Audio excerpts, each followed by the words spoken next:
god! Boka is a pumpkin. No, I'm not. I want a pumpkin spice right now. So bad.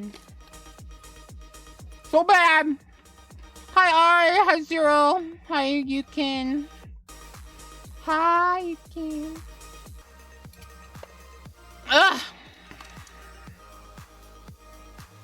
Ear still kinda hurts. Especially if I, like, burp or something. That there's, like, this pinprick of pain inside my ear. But I would say the pain is definitely way less. The swelling is, like, definitely down. Like, I can press against my ear and stuff and it doesn't hurt nearly as much. No, it was swimmer's ear. Really bad case of swimmer's ear.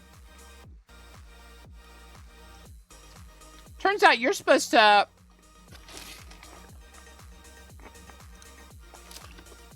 You really need to dry your ears before after you get out of the shower and not put your headphones right back on.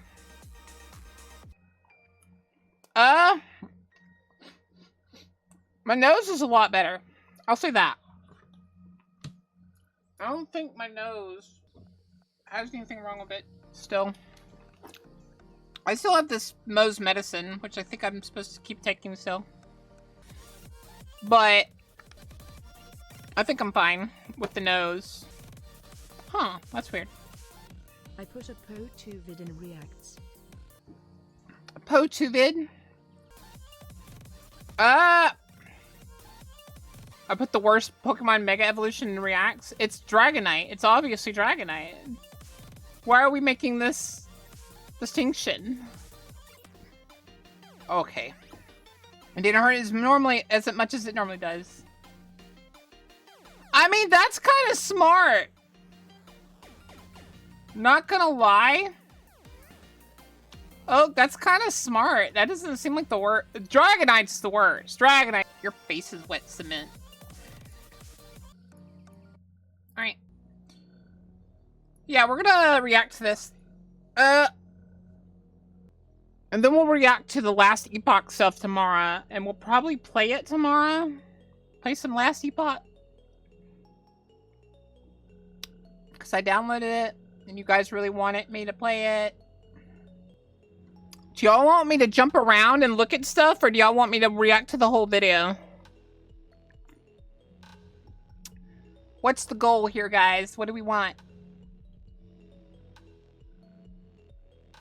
I'm probably going to jump around a tiny bit. It is PoE2's update, and apparently it's a really good and big update. I'm Jonathan Rogers from Grinding Gear Games, and welcome to GGG Live.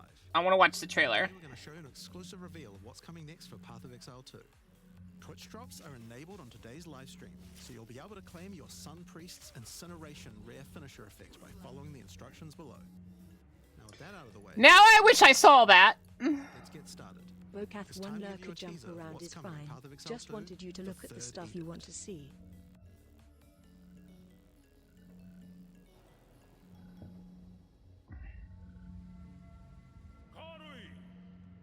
I have called you here to save our people, to save our way.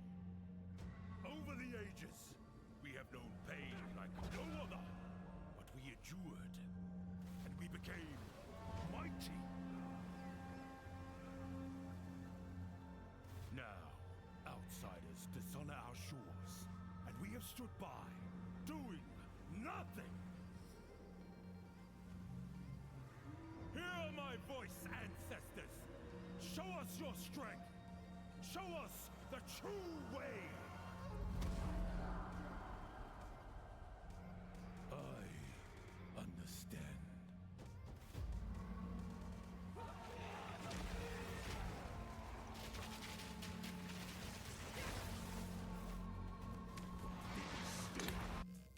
What was that guy?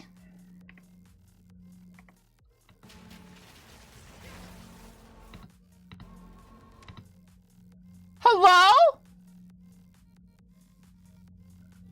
Oh, I'm not recording. Hello? What the frick? Alright, we'll watch the first part again, and then I'll go back. Hi, I'm Jonathan Rogers from Grinding Gear Games, and welcome to GGG Live. Think of the paddly star. Exclusive reveal of what's coming next for Path of Exile 2. Twitch drops are enabled on today's live stream, so you'll be able to claim your Sun Priest's Incineration rare finisher effect by following the instructions below. Now with that out of the way, let's get started.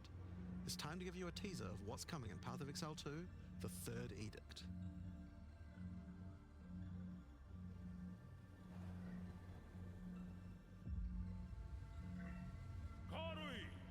Kanui! Here to save our people, to save our way. Over the ages, we have known pain like no other, but we endured, and we became mighty. Now, outsiders dishonor our shores, and we have stood by, doing nothing. Hear my voice, ancestors! Show us your strength! Show us the true way! I understand.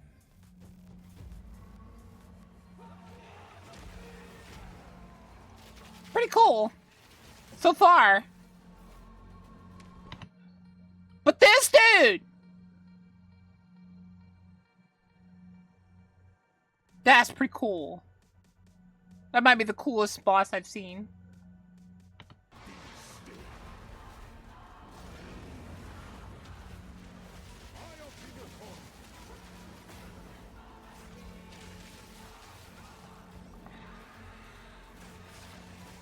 Alan, calm down. I don't think they've really done that at all.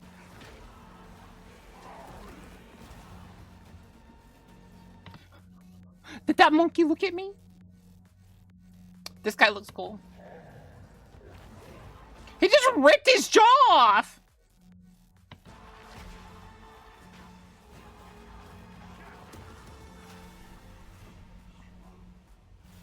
The true Lokura Makui will rise.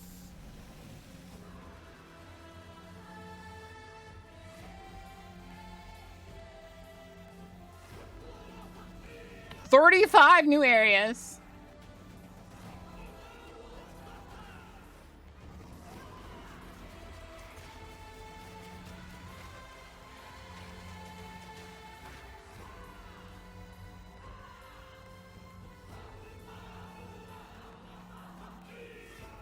Wait, did he say what I think? I was looking at chat. New items. 150 plus notables. Alrighty. Sprinting is awesome. That's kind of crazy that that's an awesome addition. Hi, Reader! Pumpkin Spice!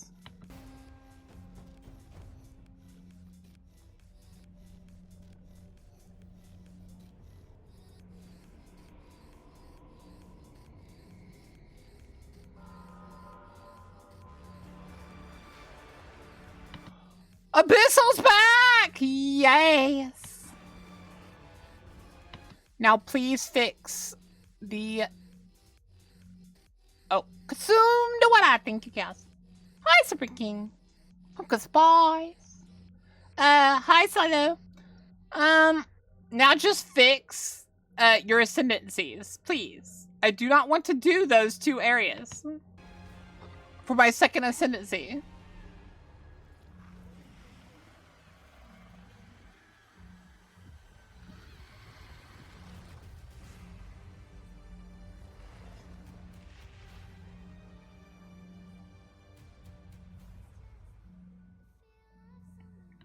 That's pretty cool. Okay, let's see. Oh, table of contents is next. Let's look at that.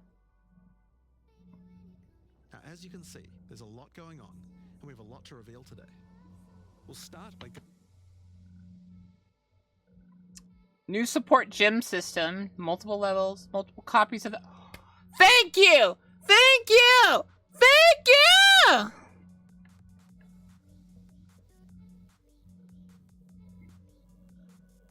Thank you! Hi, Silverlight! It's going good. Thank you. Thank you. I've needed this. This, like, made no sense to me. I'm guessing they realized how much it was holding back some classes. Where's lineage support gyms? That sounds cool. All classes buffed. All classes buffed, chat. We are necromancing and monking it up. I think we're gonna go Blood Mage, Necromancer. I'm unsure. Because I want to do the demon form. That looked like the funnest.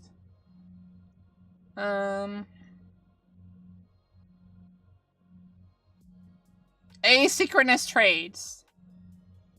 Buy items when sellers are offline. I don't have to keep messaging them. Boka support a free-to-play game that makes you pay to play. Calm down, Alan.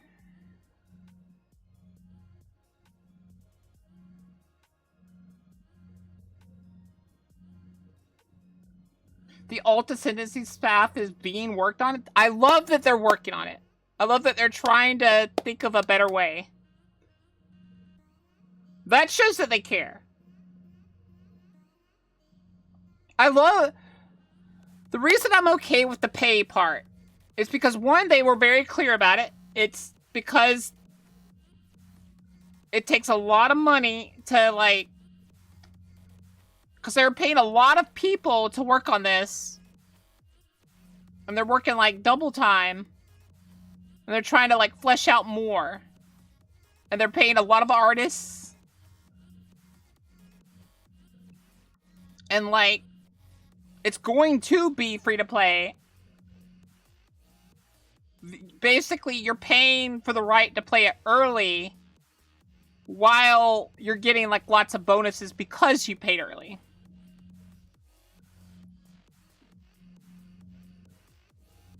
You can still pay Path 1 and watch Path 2, like, updates and stuff. So I'm kind of okay with it. It makes sense why they're charging. It's a good explanation. Like, they're very upfront about it. They're very, what's the word? Transparent about everything. Yeah, Raider, of course. Crafting changes, high tier currency items, essence changes, new omens. 16 new areas in Act 4. Cruel difficulty removed. There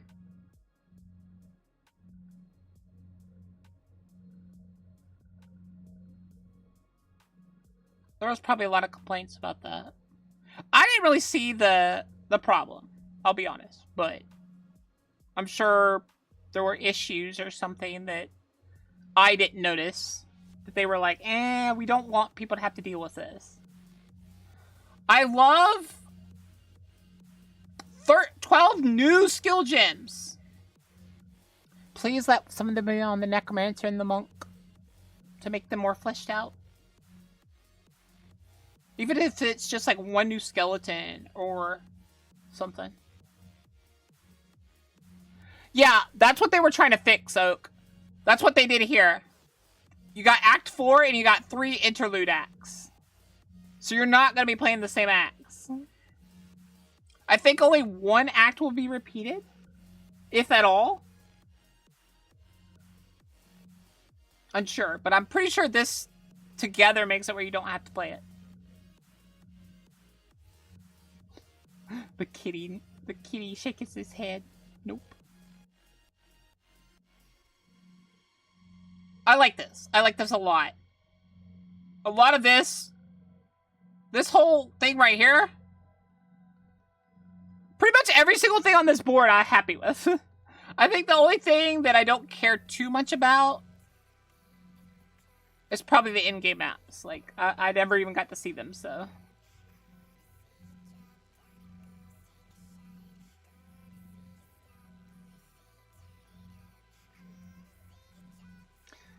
that's fine. Like, they're trying to change it up while they get the other acts ready. That's fine. Everyone knew it was going to take a while. I like that they're doing something that'll change it up. Going over Act 4, the next chapter in the Path of Exile 2 storyline launches on the 29th. We'll be having a free weekend for Path of Exile 2. That's right, Path of Exile 2 will be free for the first time without requiring an early access key. The free weekend will end on September the 1st, so you'll have plenty of time to give the game a try.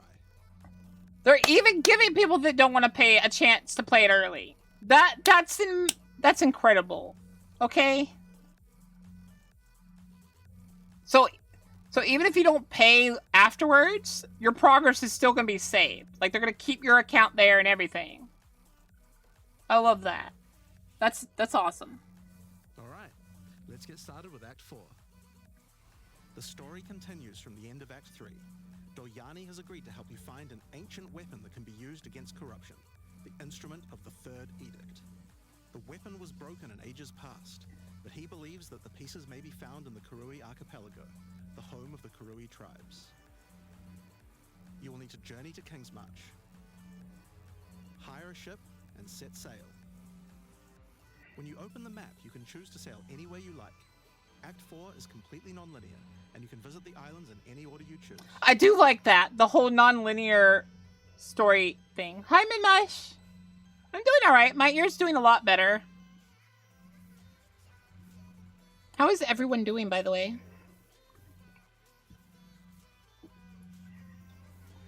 Will you visit the pristine beaches of Whakapanu Island? What did he say? What did he say? What did he say? Will you visit the pristine beaches of Whakapanu Island?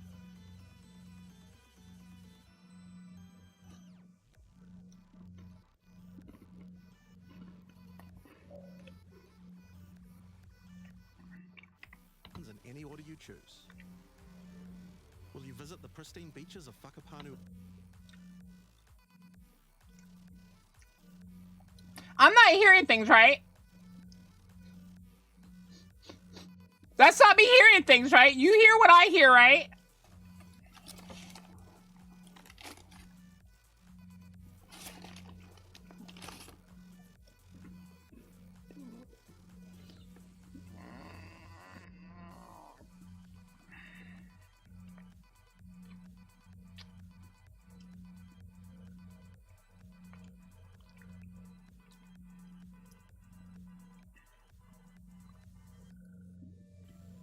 Island?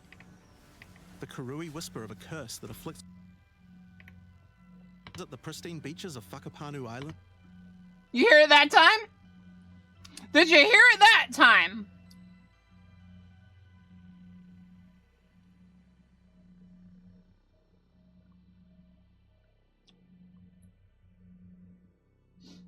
Because I'm pretty sure I heard it.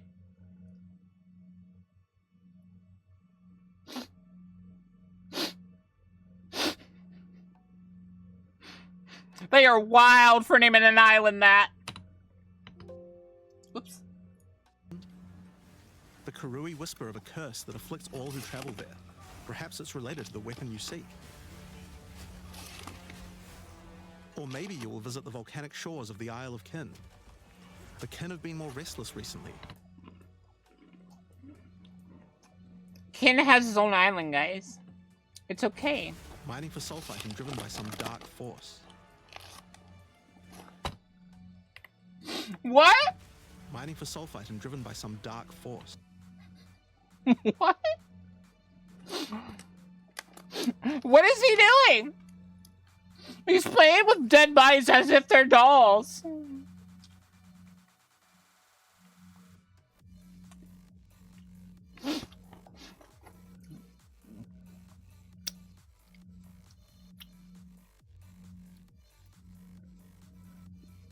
This has got to be the most... I love this game. He's like...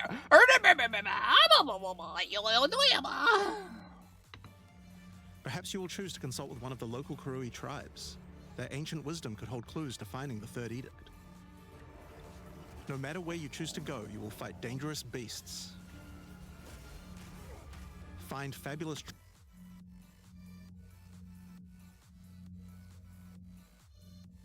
The man got the drip. treasures.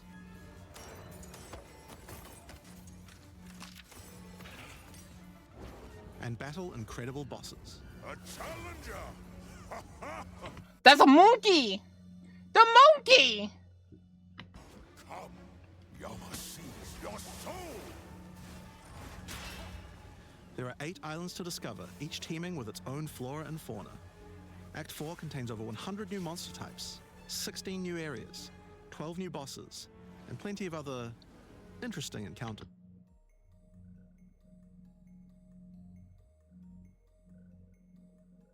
Booba. There's a huge amount to show, but we're not going to spoil too much here. We want to give you a chance to discover it all for yourself. What happens after Act 4? Well, until now you had to repeat the entire campaign again before you could face the endgame. But after adding Act 4, the game is far too long to make you do that. We needed something else to do in between the end of Act 4 and the endgame. So what else could we do? Add 3 new mini-acts, of course.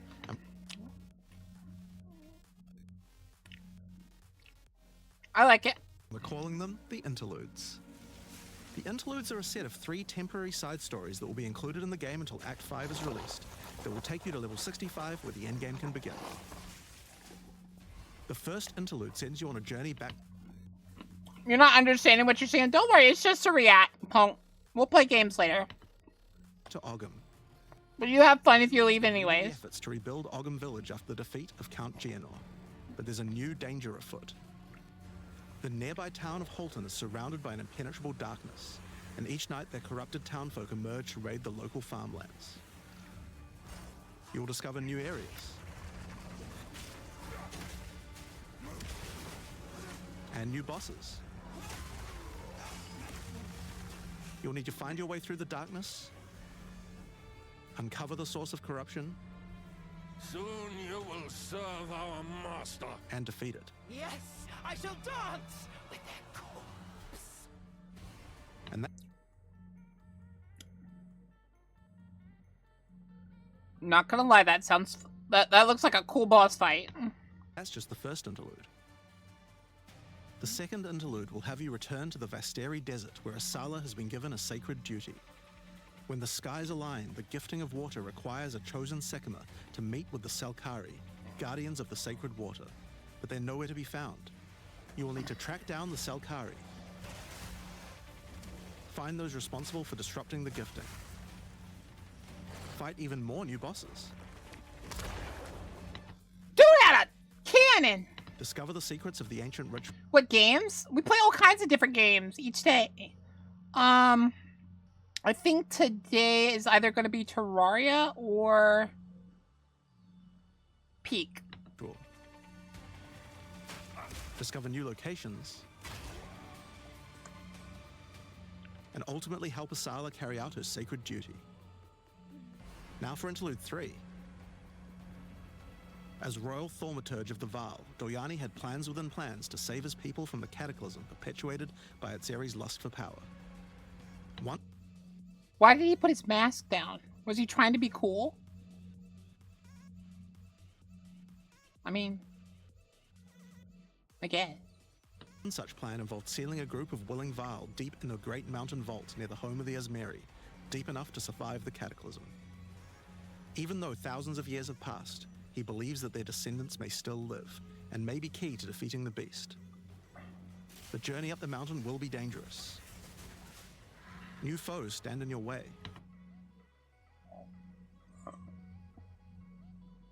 That guy looks cool. And the further up the mountain you venture, the colder it will become. Explore caves of ice and enter the vault itself. Who can say what you will find within? The interludes are 6 to 7 areas each and generally include 4 boss fights as well. When you put that together with Act 4, that adds up to 35 new areas in the campaign and 24 new bosses. That's pretty cool. What gem of each type on your character. We didn't want builds to just become using the same 5 most powerful supports in every skill. The problem with this design, though, is that it's actually working against using multiple skills in your build. If you can only use each support gem on one skill, it means that you're encouraged to go all in on that one ability. And we want to encourage you to combo your abilities, something needed to change. So with that in mind, we've removed the restriction of having one of each support gem per character. You can now use as many copies as you like. This should drastically increase the amount of possible builds and increase the amount of skill diversity. That's what I was thinking. I'm like, I know that they want to not... They didn't want people to just use the 5 same gems every single skill.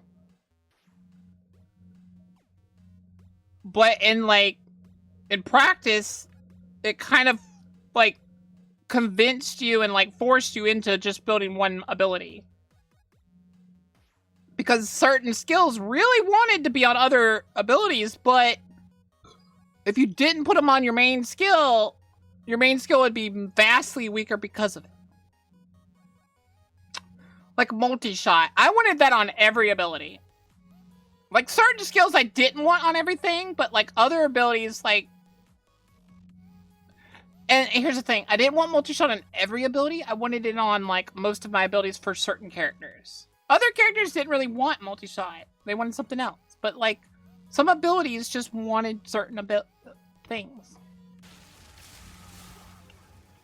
That's what I was having a tough time with. That suffered from the previous restriction. For example, a poison build previously couldn't add poison to more than one skill. They couldn't use stacking poison on more than one skill either. This severely limited your ability to combo with anything outside of the specifically designed poison archetype, but now you can.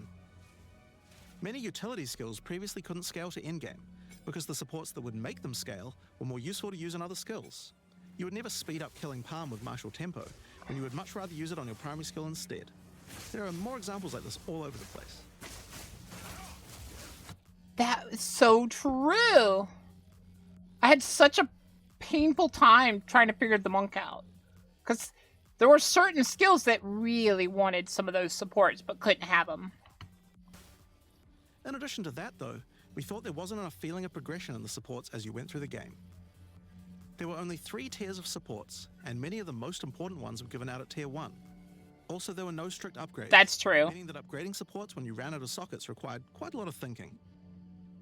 In order to solve these issues, we now also have multiple levels of many supports as you go through the game. For example, double barrel support gives you an extra bolt, but at the cost of 30% less reload speed. At Tier 2, the penalty gets lowered to 20%.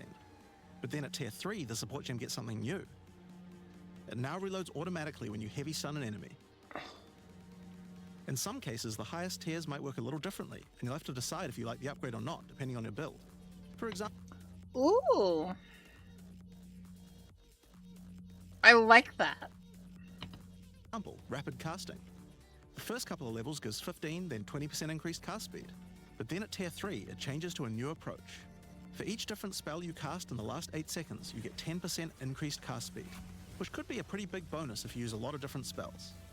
So that's pretty good for upgrades through the campaign, but we wanted to add a little more spice to the endgame for supports too. And that's where our new system, Lineage Supports, comes in. You can think of these like unique items, but for supports. There are supports that are only available at endgame, but they're much more powerful. Like Ratha's Assault. It's an upgraded version of Double Barrel that reloads your skill as you dodge roll, as well as increasing the number of bolts it can hold. But it does mean that it's the only way you can reload the skill now. Now, unlike regular supports, you can't find these through the uncut support gem. Just like unique items, many of these can be found from specific bosses. Zakla's Refrain. Spell Echo. Support skills that affect an area around your target location. Support skills echo twice, causing their effects to happen again after a short delay, but support skills are given a short cooldown. Cannot support channeling skills, remote skills, skills which already have a cooldown, or skills which are triggered. I'm trying to think what skills. Okay. I like it. And there's a ton in the regular drop. Gain 1 wild shard on casting support spells. Support skills have 20% chance to fire 8 additional projectiles in a circle per wild shard. All wild shards are lost when support skills fire projectiles in a circle. If there's a way to stack your wild shards before it casts, that could be kind of nutty. Drop pool too. Some of them are fairly...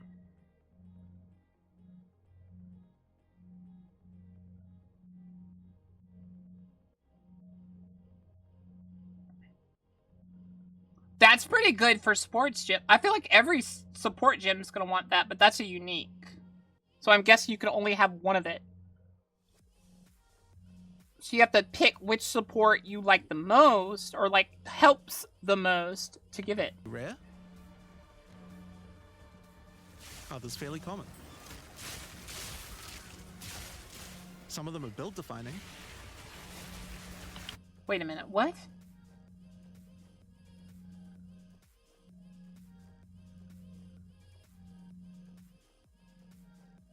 Totems created by support spells explode on death. That's crazy.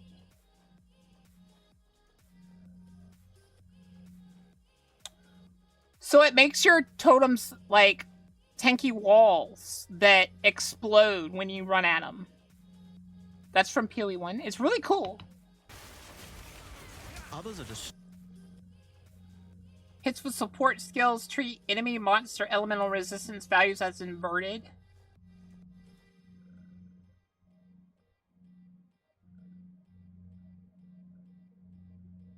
Okay. straight up power upgrades. All in all, there's around 40 lineage supports being added throughout the endgame, so there's a lot of power to find out there. Now, the new support gems are certainly going to open up a lot of builds, but of course we have a huge range of improvements to individual character classes as well.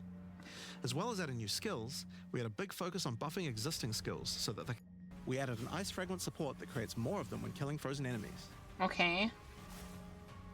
And a new buff skill called Ice Tipped Arrows that allows all your arrows to create ice fragments.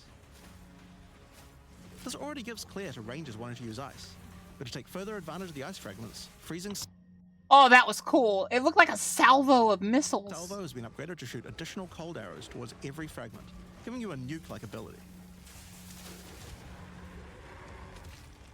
We've also modified Snipe to consume frozen from enemies, dealing a huge amount more damage, giving you a nice ice single target option. Ooh. And something you might notice about this is that the bonus is a lot higher against bosses. This is actually a change you'll see throughout the entire game. Since it's a lot harder to freeze a boss, you should get a bigger reward for it. This is true. Another theme you'll see throughout the game is making movement feel better. Toxic Growth is a skill that was pretty cool, but a bit annoying to use with the jump that it had. Now Toxic Growth is a range skill, so you can spam it more easily. And we've also added a new poison skill while we were at it, called Toxic Domain. It creates a small area around you that makes all your attacks create toxic growth pustules, but attached to monsters. Another skill that was annoying to use was Electrocuting Arrow. It's now just a regular arrow, making it easier to use. But it also means you can support it with projectile supports. Ooh. And it now also has Area of Effect, making it a tool for more than just single target, and allowing it to scale into the endgame. We also added a new spirit reservation called Mirage Archer. This is a meta skill that allows you to create shadowy clones of yourself to use a skill of your choice. Of course, one of the other big problems the Ranger had was survivability. Evasion was the weakest of the three defenses, and we wanted to change that. Currently, Evasion doesn't evade all types of hits in the game, so you're still vulnerable to things like slams or unblockable attacks. To make Evasion characters more tanky, we're adding a new mechanic called Deflect.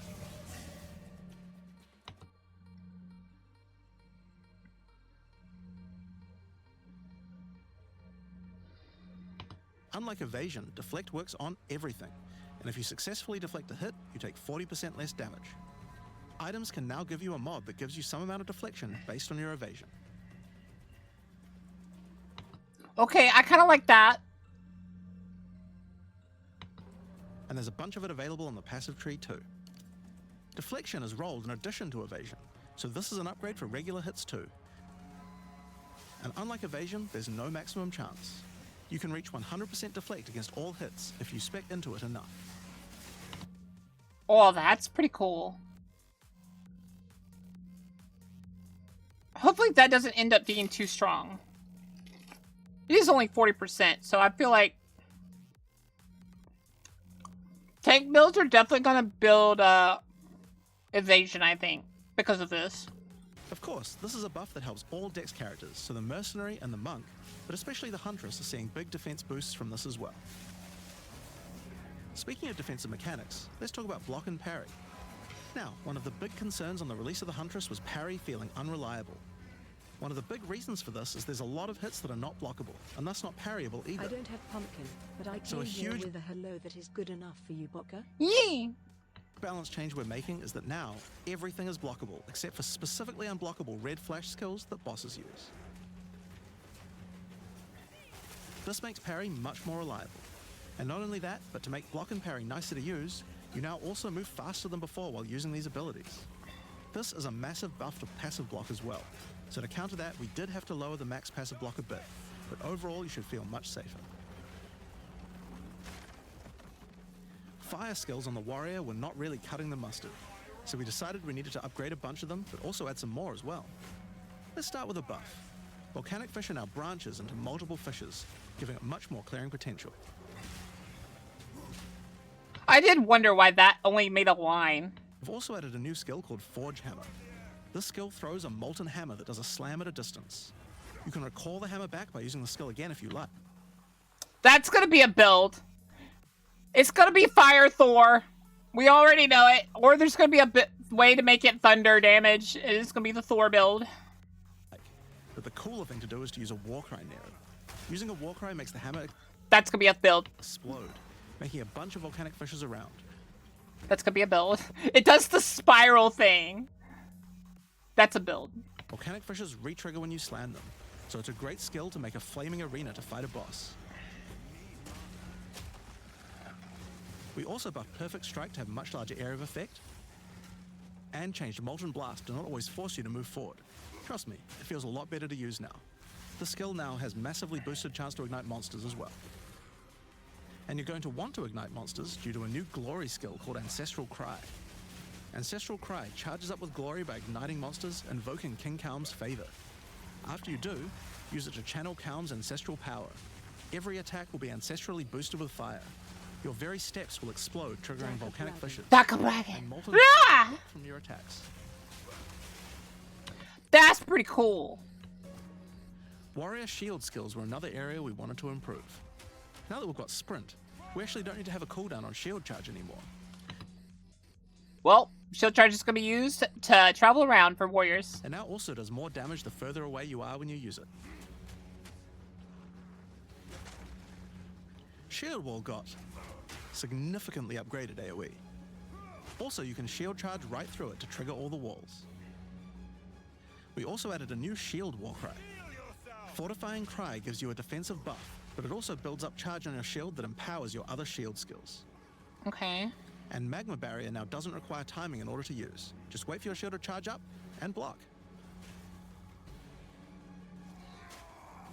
Seismic Cry now stuns enemies that are primed for stun. And we changed the Sunder interaction with Armor Break. It now also gives a Sundered Armor debuff that makes enemies take 40% extra physical damage. Great for bosses. Ancestral Warrior Totem has undergone some pretty significant changes too. We wanted the skill to feel more like using an ultimate. That summoning an ancestor to fight for you was a big deal. So we've changed this totem to require 3 endurance charge to summon, and massively buffed its damage. It also now scales your weapon damage too. Since there's no limit anymore, if you build around generating endurance charges, you can summon an entire forest of totems. I like that. In order to make that easier, we added some new sources of endurance charges. There's now a support to make Perfect Strike generate charges, and a support for generating endurance charges from heavy stuns as well. Speaking of totems, we wanted to upgrade the Warbringer. Among the other changes we've made to this class, Answered Call now gives an extra totem, and the spirits have just been generally buffed in many ways. Use it with your limitless ancestral warrior forest to make an army of Karui that would make Tukohama proud. We've also merged the Great Wolf Howl and Warcaller's Bellow support, so that you can get all the benefits with one point. And Encased in Jade no longer removes the Jade when getting hit, making it a much better defense. Next up, let's talk about accuracy. Accuracy was always intended to be something that warriors didn't need to care about very much so long as they're in close combat. But unfortunately, that's not currently the case.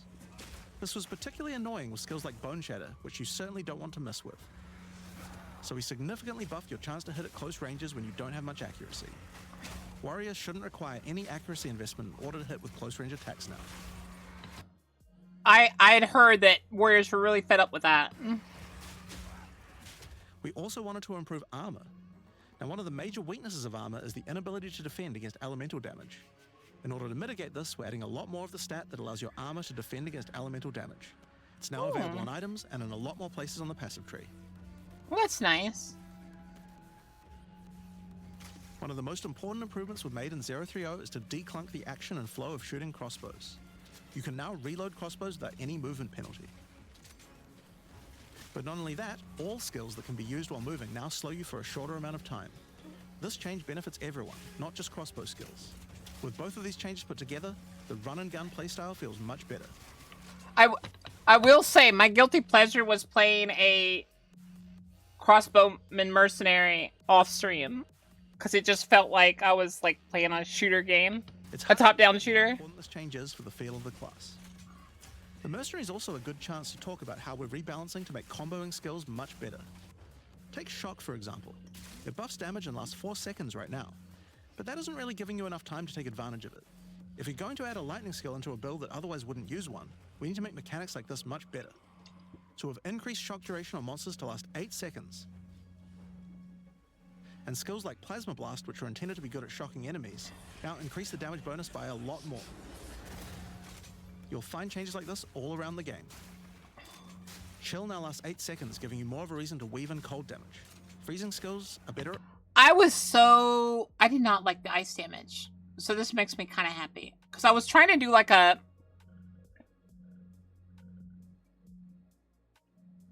build idea for it.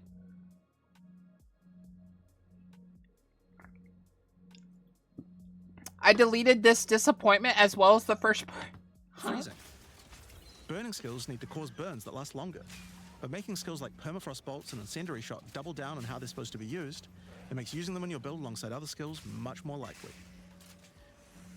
We're also making sure to buff specific combos too. The freeze explosions from frag rounds now chain to nearby enemies. And using high velocity rounds with armor break will now fragment the opponent's armor. This causes monsters to take a portion of high velocity rounds damage with every subsequent hit, even tiny pellets. So that means following it with a shotgun blast is way more effective. Now there's a lot more buffs to crossbow skills, but for now I'm just going to talk about the new one we added, the Mortar Cannon. This one lets you socket any grenade skill, and using it will summon a cannon which loads and then fires the grenade you choose.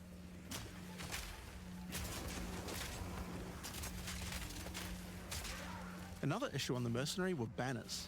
They were just not very good. Banners sucked. Hi, Slimoo. I'm gonna go out in a little bit for a coffee, but we're gonna... What are we playing today? Are we playing Pika or are we playing Terraria? What was the choice? So we're doing what was the idea? To them. They now last longer, don't disappear when moving out of them, and we removed the Valor mechanic. They now just give a much more consistent and stronger buff, and you can... Thank you. A reason to use them. Use them when you get enough glory. What do you guys want, chat? Do y'all want Pika or Terraria? Minion types more useful to use together. Melee minions in particular were just not that great compared to ranged ones. As a starting point, we just straight up removed the requirement for minions to have accuracy.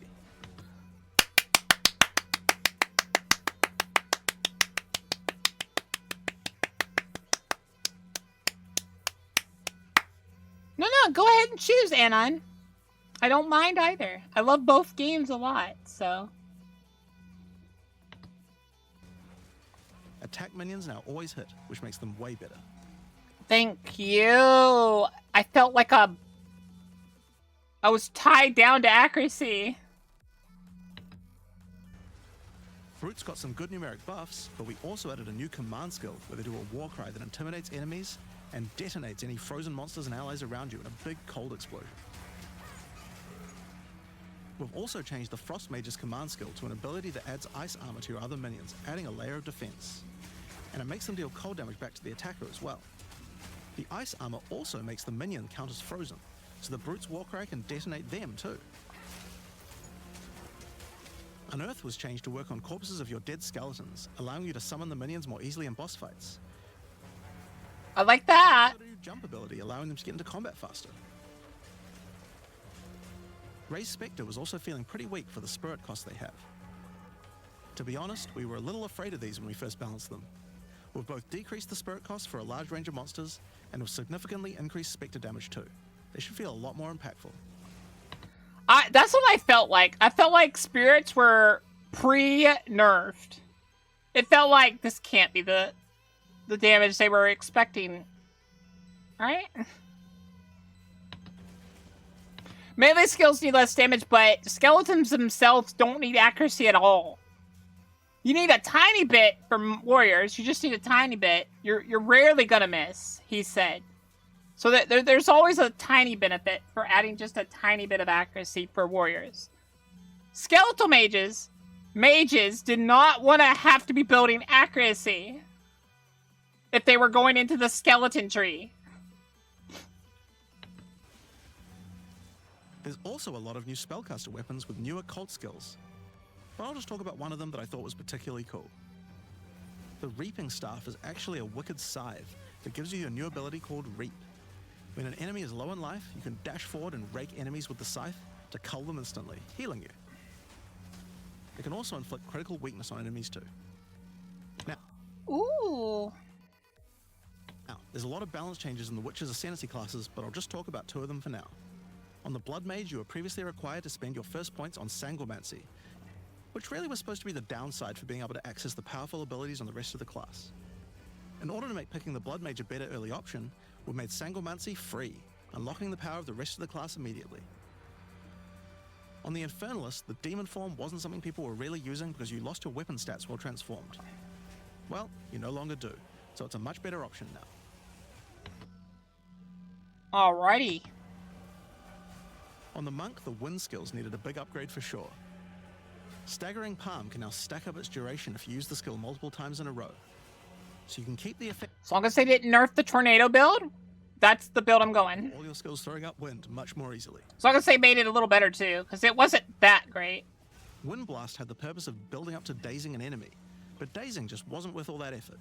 Now it just dazes on hit, meaning a single Wind Blast will make all your skills stun enemies more easily. Following up with Vaulting Impact on a dazed enemy previously did a bunch of stun.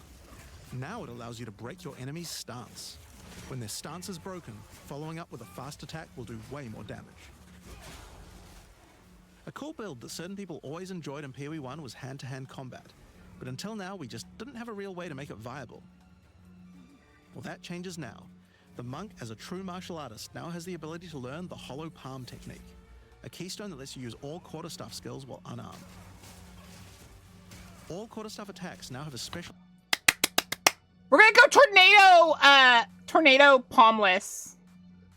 Open palm. We're gonna be Aang! unarmed version, and you get further bonuses to all your attacks from stacking Energy Shield and Evasion on your character.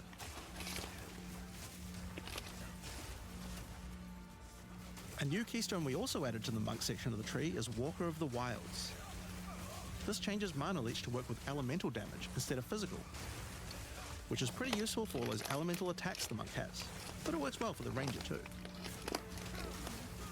Now, one of the least used Ascendancy classes in the game is the Acolyte of Chiru, so we knew we needed to make some changes here.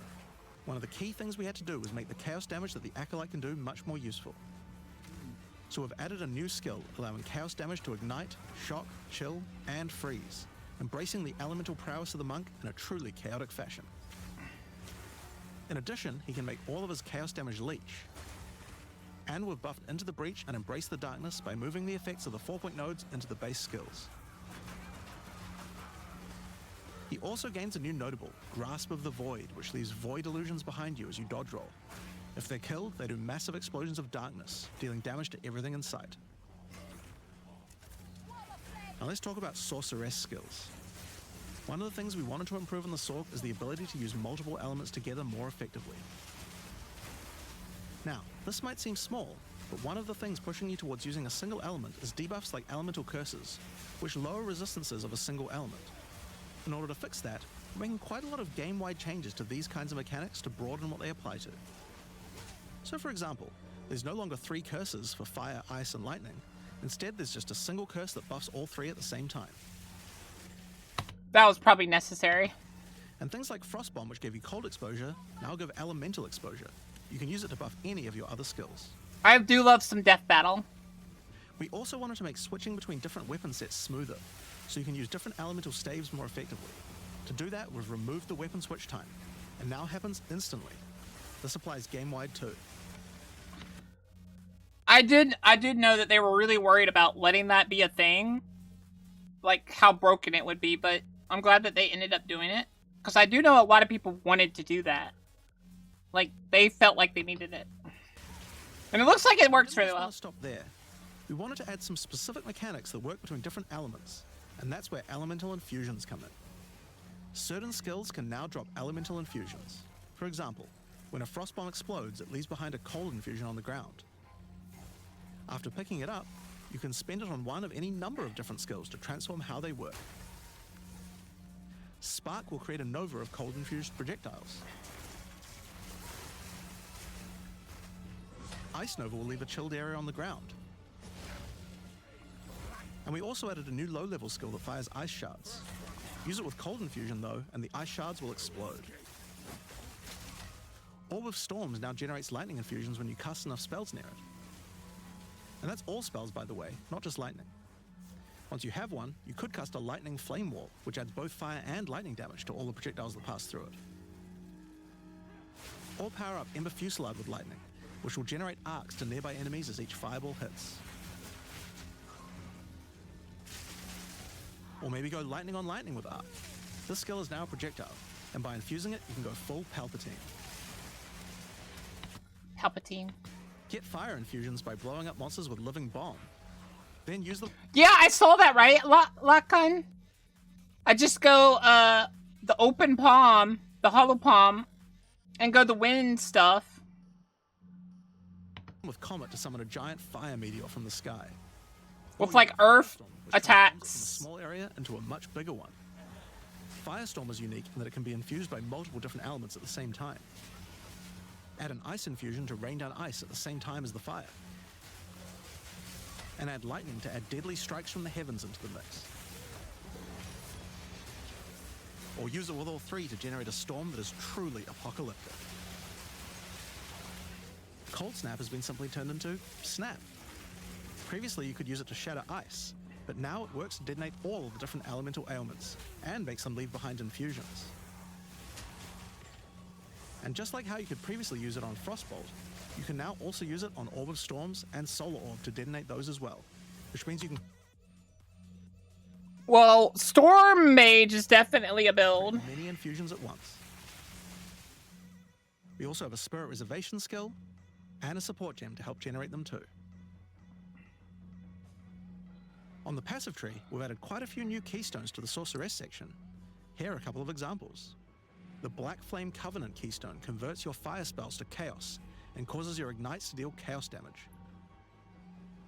Your fire spells and ignites will also turn purple. The Ritual Cadence keystone causes your invocation skills to trigger more times, but makes them trigger periodically over a longer duration instead of one. Great for those auto-bomber builds. Now, in addition to skill changes, we've added a lot more options for the passive tree for each class. Overall, there are more than 100 new notables on the tree, usually around 20 per class, along with smaller clusters as well. Check out the old version, and here's the new version. Whoa. Check out the old version, and here's the smaller clusters as well. Check out the old version, and here's the new version. It's a lot. That's a lot. More dense, and there's more interesting nodes than before. Now, we probably can't go through too many of these in the livestream, so I'll just show you one from each class's area of the tree. We tried to be a lot more thematic with the new nodes. So for example, the Molten One's Gift. It lets the benefit of Armor Break apply to your fire damage. Or how about Last Stand, which gives you lots of stats as your situation becomes more and more desperate. A lot of these have themes aligning with Ascendancy classes. Like for the Gemling Legionnaire, for example. You have crystallized immunities, which makes you immune to different status ailments depending on which support gem color you have socketed the most. Another Ascendancy class align notable is Sanguimatic Rituals. It allows arcane surges to generate life instead of mana, unlocking that support gem to be used with the Blood Mage Ascendancy. Makes the Blood Mage more viable. Good. In the Sork area, you'll find these Archon nodes that allow you to convert all of your elemental damage to a specific element. You become a Lightning Archon when you spend enough mana, after which all your skills will be converted to lightning, and you will do extra lightning damage as well. We have ones for cold and fire too, with different triggers. Here's another cool one. Elemental Practitioner gives crit bonuses if you've triggered a skill recently, while also making crits generate more energy for triggers. Or maybe you'd like the Great Boar. It gives you a reason to stack dexterity to make you tougher, giving a bonus to life and stun threshold. Or the Cunning Fox. It straight up gives you 5% quality to all your gems. I feel like a lot of people are going to want that. Now, another major change is attribute requirements. We felt like players probably had a few too many nodes and attributes and not enough in interesting passives. So we lowered attribute requirements by 25% across the board. That means you'll have more points to spend on interesting notables rather than just... Yes! I felt so tied up with my requirements. ...need to allocate more strength... I really wanted to, like, get some more of the unique now, there stuff. are way more changes than just these. These are just some of the cooler ones we wanted to show off. But I'd say that's just about enough for now. We're not even half done yet. So Let's look at this real quick, and then I think we're done. Sirens. At the end is a giant Goblin King boss, ready to eat sulfite and squish you like a bug. Oh, he eats the whole, like, upper body of one of them. I thought he ripped his jaw off. To find a gothic, Reaper-like boss, with the ability to manipulate storms and fry you with both lightning and wither you with chaos. Given some of the new bosses added are a bit more epic, such as the Act boss and final bosses of each interlude part, it would be a bit of a waste to just use them as regular map bosses. Instead, we'll be adding some new mechanics to the Atlas that use them. These start appearing pretty fast into the endgame and will help bridge the gap until you do your pinnacle bosses. In the desert biome, you can encounter a wild sandstorm. 3 maps around the sandstorm contain a device you must activate. Upon doing this, the sandstorm's magic is disrupted, revealing the map inside and allowing you to access it and find the cause. This presents itself in the form of a boss, similar to the existing Citadel bosses. This boss is a Faradin Swordmaster, who has been blessed with the power of a Time Djinn, allowing him to take his swordsmanship to the next level by replicating himself, maneuvering rapidly, and severing the fabric of time itself with his powerful slashes. In the water biome, you'll encounter a giant maelstrom, where one of the maps surrounding the water biome connects to it, but the connection is obscured. You must run the maps nearby, hoping to find a beacon, which will remove the maelstrom and reveal the connection to that map. Imagine not noticing it and leaving. Another example is this Vaal vault in the mountain biome. But how do we get inside? Running the adjacent maps to it will yield a key, which you can then use to gain access to this vault. Or, you could just trade for one, I guess. Use the key to He's calling out all the people that can't find one. dispel the powerful force field surrounding it, leading to the Vaal Elite and their rewards inside. These all contain Uber versions of the Act 4 boss, and the bosses at the end of each part of the interlude. And each have their own exclusive drop pool of new lineage supports, which, as Jonathan spoke about earlier, are powerful support gems that modify your skills in pretty crazy ways. As an example of a lineage support which can come from the Faradin Swordmaster mentioned earlier, we have Garo Khan's Resolve, which causes your critical strikes to fork, but requires some mobility on your part to properly enable. From the boss sealed in the Vaal Vault, we have Paquate's Pact, which supports your war cries, causing them to inflict massive amounts of corrupted blood at the cost of your own life. Additionally, some maps can now spawn summoning circles, a room resembling an Ezomite henge. Activating this henge will spawn bosses. It's as simple as that. We'll also be making changes to how affixes and waystones work. as the current prefixes equals good, suffixes equals bad iteration isn't quite hitting the mark. We tried something new here in Path of Exile 2, but after seeing the feedback we decided we actually liked what we had in Path of Exile 1 more. Like Path of Exile 1, each affix will now be both difficult and rewarding. Waystone mods now grant an increase to the number of waystones dropped, and an additional specific upside attached to it. This means as you roll your map, they will continue to get more difficult and more rewarding, and allow you to I like that. customize the difficulty and rewards of your maps better. For example, the Frostbitten mod, which causes enemies to deal cold damage, also increases the rarity of items dropped as its upside. Whereas the Of Venom suffix modifier, which causes enemies to poison on hit, has the upside of granting increased pack size. Okay. Some maps will end up having a lot of rarity, some a lot of pack size, and others will just have a mixture of everything. Due to now having more modifiers granting difficulty, we will of course be reducing the difficulty per modifier to account for this. So, that's your Atlas, maps, and waystones, but what about Breach, Ritual, Pinnacle content, and others of the sort? We're making some changes around this too. The first change is that you'll now be able to invest 2 points into your specific League Atlas trees before having to run the Pinnacle content. There will be a specific objective for each type of content which grants you those points. For example, in the case of Delirium, it's simple. You just need to find and kill one of the bosses in a map, Omniphobia or Kosis. The rest of the points for each content come from the Pinnacle content, but we're making some changes to accessibility here too. Currently, access to most Pinnacle content requires the same key at the easiest and most difficult version of the content. This creates a negative feeling where at lower difficulties, instead of wanting to run the content, you're often better off just selling it to someone who can run it at maximum difficulty. To address this, each content will now drop splinters, which will not form into singular items. Instead of using the singular combined item in the Realm Gate, you can now just bring your splinters. Upon inserting the splinters into the Realm Gate, an interface will appear, allowing you to pick your difficulty, and you'll notice each difficulty has a different entry cost. Okay, that's cool. This means if you want to run easier difficulties, it costs less, which also allows you to run this content much sooner into the endgame. Because these encounters now just require splinters, their corresponding Atlas tree no longer affects the difficulty of them, and has been changed to purely affect the content and maps on the Atlas. The Arbiter of Ash works a bit differently. Instead of requiring splinters, he still needs Crisis Fragments. We now have only 2 difficulties of the Arbiter. The first, requiring the existing fragments obtained from Citadels. The second, Uber Arbiter, requires Calamity Fragments.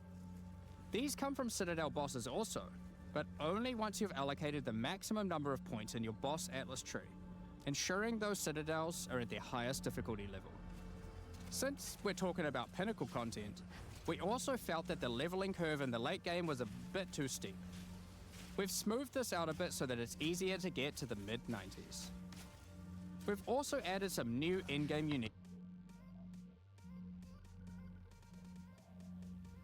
Feedback. When you told them not to do skills covering ground to see enemy spells, they won't hear. Like, I don't blame them for constantly making skills like that, because those are some of their coolest spells. And are the most visually appealing. But the thing I don't like is the monsters. The regular fodder monsters that drop kill zones when you kill them. I'm trying to move around here. Why am I constantly being told to sit there and wait? So I don't die from just the random death zone. items. Let's take a look at a couple. Thunderfist is a pair of gloves that grants Crackling Palm, a skill which empowers your unarmed attacks, granting the ability to call down the storms themselves on enemies you hit. Put simply, literally every monster you hit with your unarmed skills will be struck by powerful lightning. The Avatar is real. pair this with the aforementioned hollow palm technique to embrace your true unarmed prowess in combat. He's literally using it. He has all the elements behind The him. technique we're adding is Hinekura's Sight. Equip this amulet to be granted the power of the Mother of Death herself. This is reflected by granting you a skill called Foresight. While you have Foresight, your dodge roll no longer avoids hits. But instead, being hit while dodge rolling restores you to full life and makes you unable to die for a brief period of time. You'll notice when this does occur, a copy of your character appears and takes the full damage. This is you seeing that future, as if you hadn't been wearing the amulet. Ultimately, your in-game experience should be more streamlined, with new content. I definitely noticed that it's more streamlined. It's more like they're trying to push you to your little, to the more like power fantasy aspect, while not like going ballistic. And they still keeping it where like you're not teleporting around like PoE 1. I like this. The only things left for, in my opinion, that need to change are the creatures that like drop the death zones. Like I'm tired of like going through an area, grabbing a lot of enemies, killing them, and then being told, oh, by the way, all of these guys drop burning ground. You don't currently have a lot of fire resistance at the moment. Get ready to just sit there.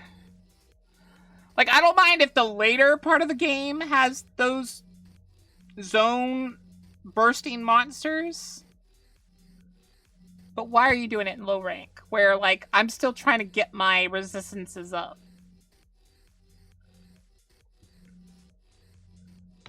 To find, you'll be able to invest in your Atlas trees sooner, engage with pinnacle content faster, have less FOMO running said pinnacle content, Yeah. higher levels easier, and do all of that while finding many new chase endgame items, meaning you know exactly what you're going to get. We found that players were often bottlenecked by regal orbs when crafting in the campaign, so this helps to fill that gap, allowing you to better upgrade your items. Yeah, I still wanted to keep my regal orbs. For example, this Lesser Essence of Flames, which will be able to add a flat amount of fire damage to your magic martial weapons. Secondly, we're adding many more tiers. There are many different essences, each with many tiers, covering many of the more core modifiers you'd want on items early on, through to chase specialized ones for in-game. Okay. Speaking of in-game, we really wanted to expand our crafting options for late in-game crafting projects. You might have noticed that at in-game, you get way too many transmutes. Wouldn't it be nice if some of those didn't drop, but instead you got something a little more powerful? At higher levels, you can now find Greater Orb of Transmutation and Perfect Orb of Transmutation. These can be used on normal items to upgrade them to magic, ensuring that the modifier generated is of a minimum level. This is similar to how you find higher tier items on the ground. Okay. Okay. These higher tiers will also exist for Orb of Augmentation, Regal Orb, Exalted Orb, and Chaos Orb, meaning you can get all of the orbs required to take your item from normal rarity to a fully completed I have a feeling greater Chaos Orbs and the lower ones are going to be the most... I'm worried about this, though. Because we still kind of use Chaos Orbs to buy stuff. I'm wondering how that's going to work. Hopefully not everyone's going to want perfect Chaos Orbs. Hopefully it's still base Chaos Orb, right? And just, like...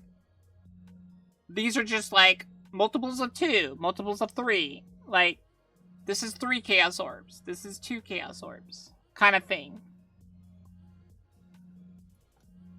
with guaranteed high tier mods. That is true. We're not going to have an idea what the market's like. But, definitely, well, what I noticed the last time I played, which was a while back, Chaos Orbs were dropping an okay-ish amount. So they slightly increase Chaos Orbs, and then they give Greater Chaos Orbs the old Chaos Orb drop, and they make Perfect Chaos Orbs the first iteration of drops. Because I'm okay with Perfect Chaos Orbs being impossibly rare. Sure.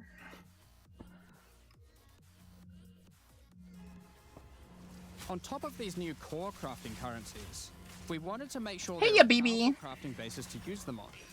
Now in endgame, you can start to find exceptional items.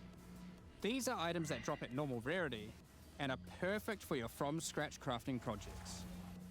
They can come with extra quality, up to 30%, or an additional socket to use your crafting socketables in. And yes, they can be corrupted for yet another socket. You That's not bad. can also get exceptional unique items. That's kind of cool. To add even further to your crafting arsenal, we've added a whole suite of new omens to ritual content, and removed some of the more unimpactful ones that weren't being used. Some of the new omens include the Omen of the Ancients, which will cause your next Orb of Chance to not destroy the item, but generate a random unique of the same class. Or the Omen of Oh god. Sanctification, which is my new favorite.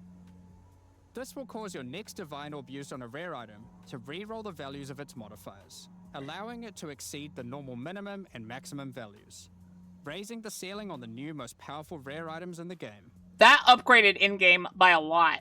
That one item upgraded in-game by a lot. This Yeah, PoE 2's getting a big causes update. to become sanctified. Sanctified items cannot be crafted, just like corrupted ones, so consider carefully when you use this. Another is the Omen of Chaotic Monsters, which will cause your next Chaos Orb to reroll all modifiers on a Waystone, allowing you to fix your maps if you get some modifiers that are not feasible for your build. Besides these examples, there is a huge variety of new omens for you to discover in your ritual encounters. With the release of Act 4, notably taking place in the Karui Archipelago, you'll be able Hair locks are back, guys. The locks are back. to now find a new currency item, Henikora's Lock. Henikora, the Karui goddess of death, has the power of foresight and is able to see many futures, including the outcome of your next craft. So, imbuing her lock onto an item gives you that same power too. For example, you'll know whether or not to use an Exalted Orb on your item, as you will know exactly what the outcome is. So, with all these new crafting improvements, it's safe to say you're going to be making some epic items, and not necessarily just ones for yourself. So given that, it's time to talk about a massive one. Trade. We'll look at this last thing and then we'll be It's done. finally here. The moment we've all been waiting for. Fully asynchronous trade. Over the years, the way players trade with each other in Path of Exile 1 has morphed from using the forums, through to the in-game chat, all the way through to using the website. These systems, in all their iterations, work for a while, but with each iteration new problems eventually reveal themselves. Be it requiring you to be in your hideout too much instead of out there killing monsters, or never getting responses from people who are either AFK or just can't be bothered. In order to finally solve this, and this has been a long time coming, we're adding a new system that allows you to buy items from other players without requiring the seller to be present. They can continue farming, killing monsters, AFK as they please, and can even be offline. With the introduction of King's March in Act 4, you will encounter Ange, assistant to Rog in the Meridian Free Traders Company. Over the last 2 decades or so, since Path of Exile 1's storyline, Faustus has handed down his knowledge and expertise to Ange, and she is now ready to take over his business. If you have a hideout unlocked already, you can immediately invite her there. If you don't have a hideout yet, you will need to acquire one. You can do this by completing a quest to defeat one of the bosses inhabiting an island in Act 4, allowing you then to take a slice of it for yourself, making it your new home and base of operations. Once invited to your hideout, she will now serve as operating your currency exchange, but also serve as the figurehead in your new trading empire. So, how does this new system work?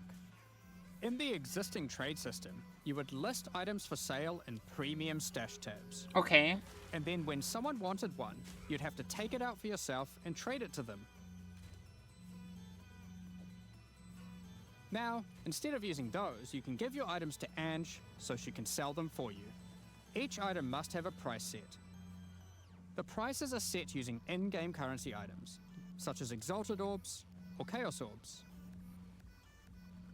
Once a price is set, other players will be able to find the item by searching for it on the trade website. Once a desired item has been found, you can hit a button, which will instantly teleport your character in-game to their hideout.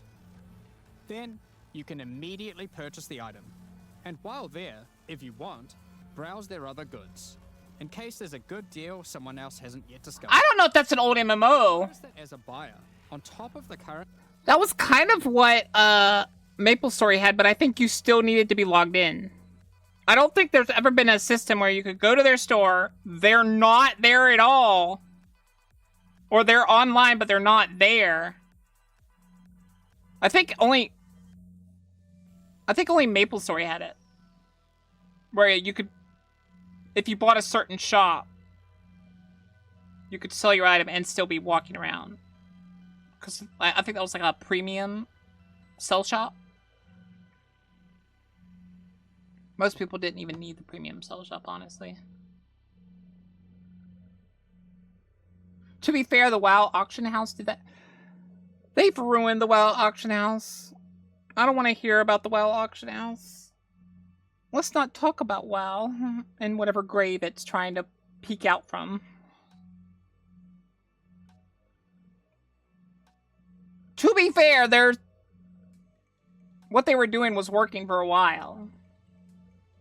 So I would rather keep working on my game than work on this stash tab thing that is kind of working.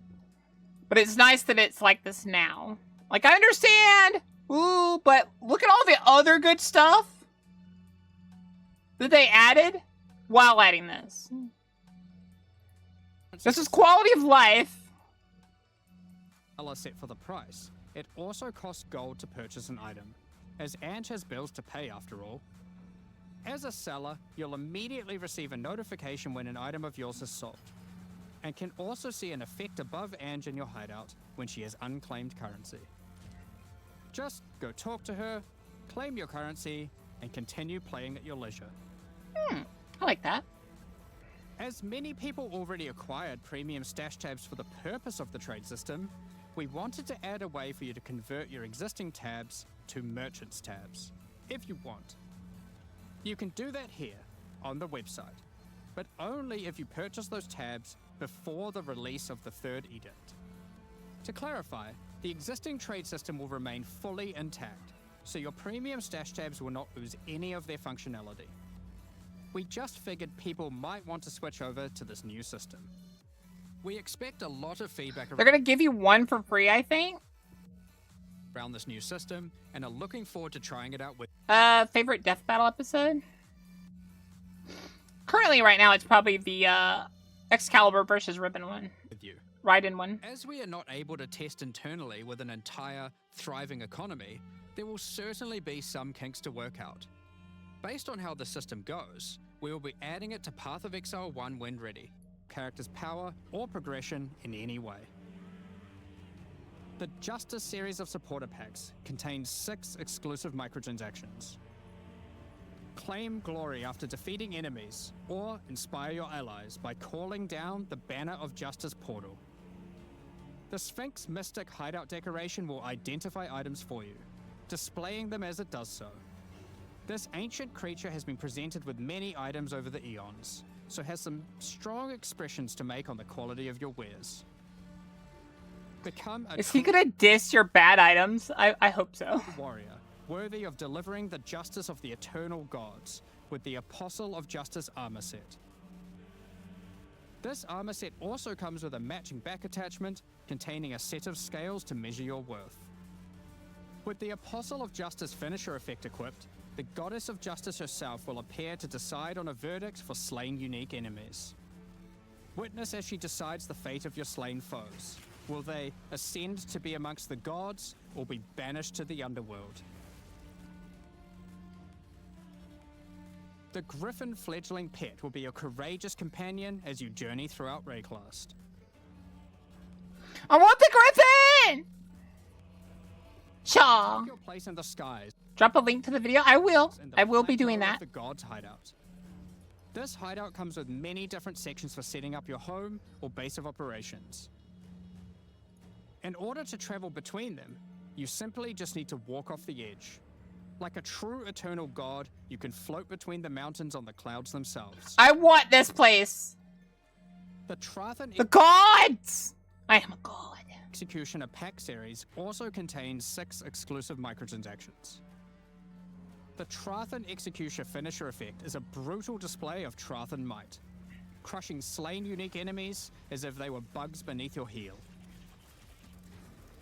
As a Trathan Executioner, you're the perfect master for the ever-hungry carrion raptor pet. It has taken a particular liking to the taste of other pets, and at your command it will swoop down and eviscerate them.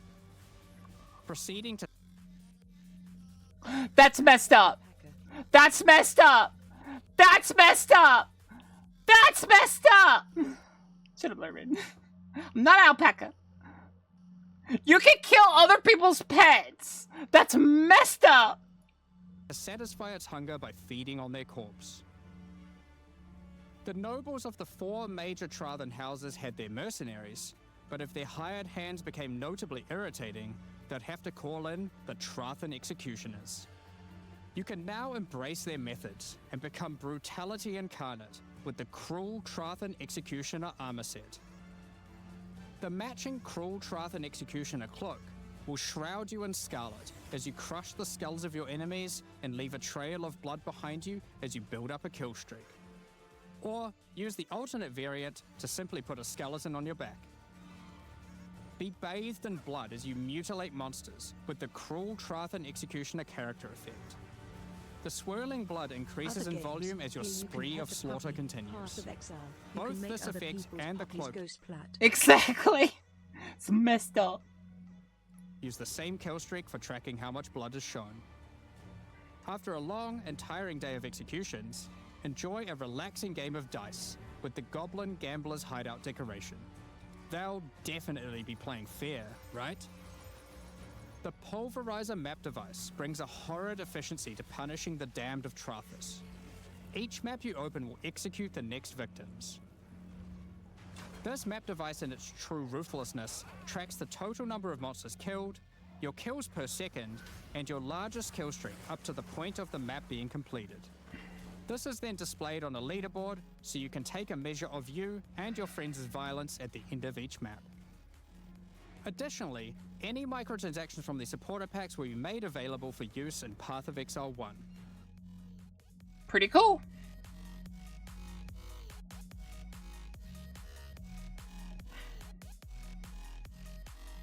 Alright. Let me post this for YouTube chat to go to. There you go, guys.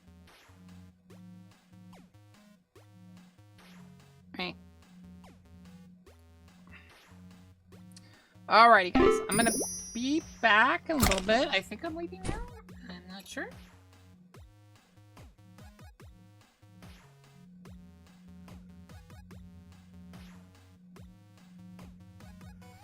I wonder if Shizu would play Po2 just to make Boka's pet's Ghostplat Shizuke 76 stare. That she'd spend all that money just to make one of my pets go splat? That's messed up. I'm trying to think, Alright, give me 1 second to see where my friend is. Turning in. Alright, I'm gonna be back. I'm gonna go get me a coffee real quick with one of my friends. They don't get to have days off very much. So I'll be right back, okay? You guys behave! Don't kill nobody! I'm watching you, and when I'm back, we will play Terraria, since that's what you guys wanted. Shaw! Pa-pa-da-da-pa!